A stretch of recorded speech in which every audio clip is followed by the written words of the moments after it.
Hello, and welcome to the 2017 debate between Bob the Blob and Blobald Blump, who is also Blobfish. Bob the Blob is notorious for supporting gun control, and Blobald Blump is well known for being anti-gun control. Let's start with Bob the Blob. Mr. Bob, why do you think we should ban guns? I'm glad you asked, an announcer whose name I don't know. It's quite simply because guns are dangerous. They kill hundreds of people every week, and this has to stop. And the only way to stop this endless killing is to ban guns altogether. But evidence has shown that gun control actually increases gun violence. Here's an example. In Texas, they have very lax gun control laws. But Texas is actually the state with the least armed robberies. Because the people who would be robbing banks know that the shop owners have guns, and that is a sufficient deterrent. Here is another example of guns protecting people. On July 24th, 2014, a gunman came to a hospital in Pennsylvania and started shooting. But then a doctor, who had a concealed handgun, used that gun to disable the gunman. If the doctor didn't have a gun, many more people would have died. Alright, this is true, I'll give you that. But I present you with another scenario. One where that gunman didn't have a gun, because he couldn't buy one. So he couldn't have brought a gun to the hospital and shot people. So nobody would have died. And the doctor would have no need for that gun now anyway.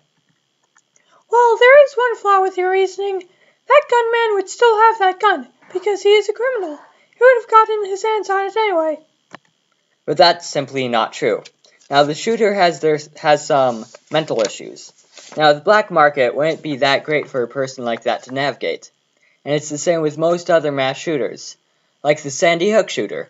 Let's say that shooter had some serious social problems. Now, you can't go down to the black market and go asking everyone for guns. It takes discretion. If you're loud and disruptive, you're probably going to be kicked out before you can get a gun. Well, sure, that may handle the crazies, the mass shooters, but that doesn't handle the everyday criminals, the thieves. Actually, it does. Now, in Australia, the average gun on the black market costs about $40,000, and this doesn't account for ammunition. Crime is an expensive business. But crime is also a lucrative business. I'm sure that robbing a bank could more than pay for it. For sure, if you got into the safe, obviously, you'd be set for life. But getting into the safe takes some finesse. Most people will only be going for the bank tellers. And bank tellers, in all honesty, don't have much money with them, specifically to minimize the loss caused by robbers. Fine, maybe that's true. But I have a trump card. The Constitution is on my side.